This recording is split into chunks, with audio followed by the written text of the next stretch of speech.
from our conversation? That right there, being uncensored. In American media, it's very censored. It feels like an episode of Black Mirror a lot of times. So I've put myself across the line, the point of no return, saying, hey, I know they're going to say whatever they want about me. And when I bring up the truth, they're going to say, you didn't get enough sleep. It's because of your health. They're going to call me names for my truth. But these experiences that I'm telling you about are factually things that I've went through and things that I refuse to keep going through and things that I'm not going to let my children go through and things that I'm not going to let my peers go through. No pun intended. Well, look, we are most certainly uncensored on this show, and I want to give you the time and the platform to really explain yourself, because I think that sometimes sound bites about people, perhaps taken out of context sometimes, can create a very distorted view of what a person really thinks. What do you think, looking back over the last few weeks in particular, what do you think have been the biggest misconceptions about you? Well, I think there's a left agenda to silence anyone that goes against the agenda. Let's go back to Trump running for office back in 2015. Everyone that was around me in my industry, in the entertainment industry, told me that my life would be over. I would be on the wrong side of history. I've even had threats to my life for wearing the Trump hat.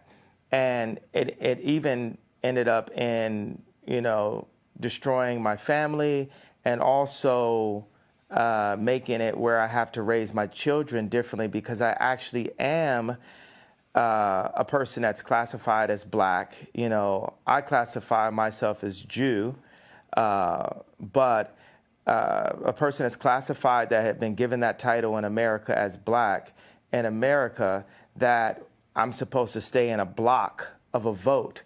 You never heard the term white vote. So why is there a term Black vote? How is that okay? It sounds just as racist as a Black drinking fountain. And my dad, called me and said, the thing that the left fear about Ye or makes me the most dangerous is I'm rich. And that's the point. Tupac told me back in the days, you had to get your money right and then you go to war. So I'm going to war. I don't have endless resources. I only have maybe, honestly, only maybe $120 million in my account. But what I'm not going to let happen is I'm not going to let my kids take over Yeezy someday and have a boardroom telling them what to do and talking behind their back. I'm not going to let that happen to my children. So I have to fight right now. And the other powerful icons in Black music, when they were at the top of the game, they didn't fight at that point. They were too afraid of losing whatever they had. So by the time they wanted to make a difference, by the time Bill Cosby wanted to buy NBC, he didn't have the Cosby Show at that time to be able to stand up when they wanted to literally throw him in jail, where they actually did throw him in jail. So people have to understand just the bravery. There's so many people everywhere. I know everyone can relate to being afraid to say what you're going to feel because you feel like you're going to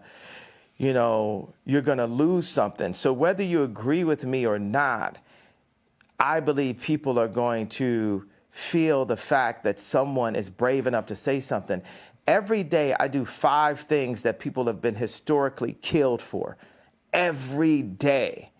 And it's just, I want to prove, first of all, I am Jew also. The 12 lost tribes of Hebrew. Do the math. Do your research on it. We have got our culture ripped from us and then told we were just simply void of color, which is another definition for Black.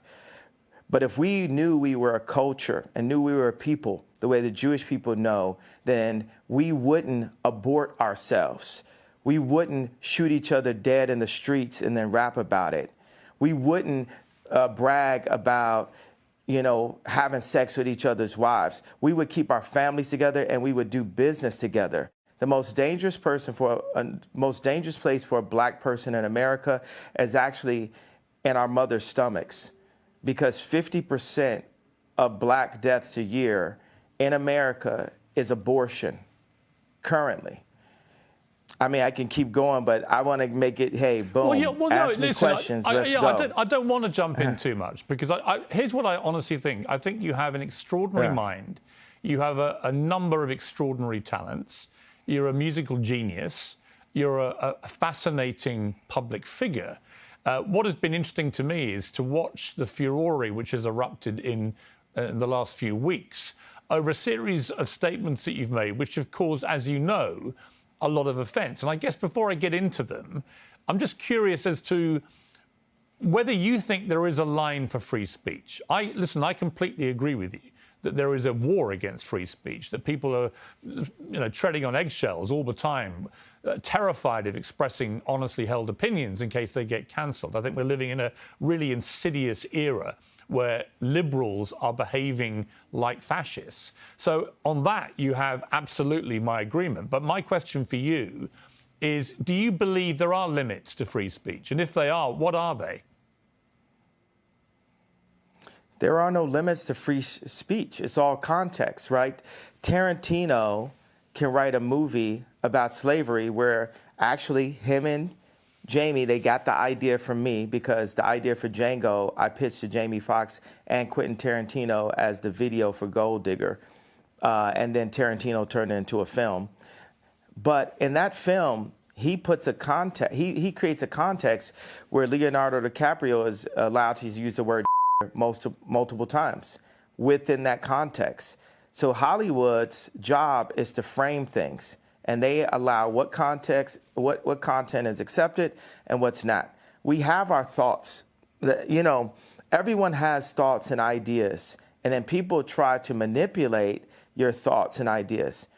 In order for humanity to move forward, we have to be free to think and then to actualize. I like the word actualize better than execute. If you think about execute's a negative word, actualize to be more positive, except for the fact that it has the word act in it, and everyone's an actor, especially in Hollywood.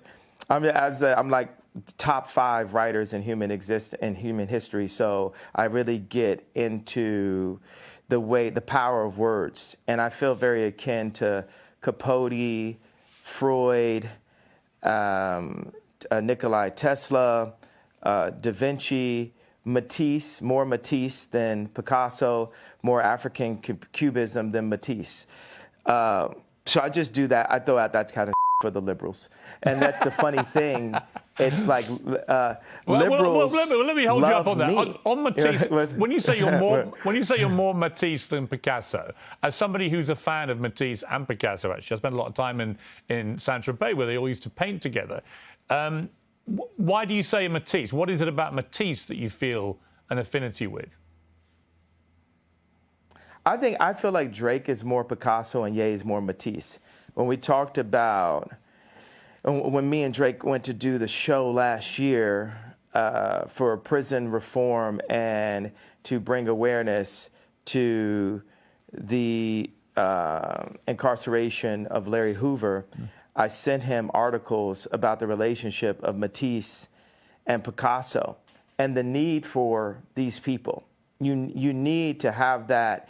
I need to go into the bar and go to Starbucks. That's a form of a modern day bar, right? And just hear Drake's song playing back to back. And Drake needs to go into that same Starbucks just in a different city and see people wearing Yeezys. And it puts us both back into the studio. And, God sets up these almost similar characters, these doppelgangers. It makes me really realize God has a sense of humor. Like, why is John Galliano and Mark Jacobs the exact same human being, just placed in a different place? Or why does God have it where Bernard Arnault cannot purchase Gucci, not even through the Chinese market?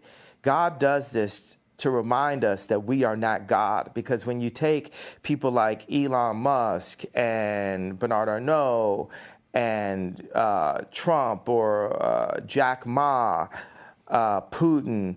You take these people in their own space, in their own environments, you know, we can start to feel like gods on earth, but we are nothing in comparison to God. And we are here actually to love one another and to collaborate and to make the world a better place. There's, you know, 1% of the world are placed in power and 99% of the world are the audience. So that 1% of the world, this idea of a United Nations, this is the world that needs to come together. This is the world that, I mean, here's the obvious go-to. Biden doesn't listen to Elon Musk. The president of the United States does not have meetings with Elon Musk. That is, hey, here, come get me. That's retarded. I know I'm not supposed to say that, Biden, but that's retarded, Biden. And I, you know, it's, and obviously because I've been deemed with mental health, all this, I have the right to use whatever words that I like to use. Well, that's interesting. So hey, ask another question. Well, yeah, let me ask you on that. So you just said something very inflammatory about President Biden. It will, as you know, offend a lot of people. Yeah. And it will particularly offend people who work in mental health. You say you should not use a word like retarded. But you say that because you yourself have had mental health issues, that entitles you to use that kind of word as an insult. Now, I would say that's an arguable point. I've had, my issue is I've had mental health allegations.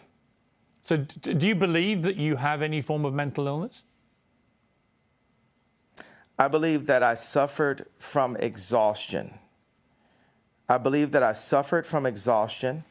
I suffered from being lied to constantly by the people around me. And I believe those things can drive anyone to a point of maximum exhaustion. But I also believe that I'm extremely brilliant and I'm here to make the world a better place. And I'm tired of the left media trying to pick on me. And y'all picked on me enough, and y'all finally touched the person that's not going to stand, that's not going to take it anymore. And that's part of the reason why I'm on Uncensored, because what they'd like is for me to be quiet. Interesting thing about racism and cancel culture, it's kind of similar, right? Racism works on itself. I can go into the Gucci store at age 18 and I just assume that people think that I'm about to steal, so I buy more things. With cancel culture, when I brought Marilyn Manson on stage with me when he was dealing with allegations, my stepbrother Marilyn was canceling himself. So many people comment on my White Lives Matter t-shirt. There's people who are saying right there in Fashion Week, when are you going home? I'm so afraid. People thought I was going to cancel myself. I'm not going to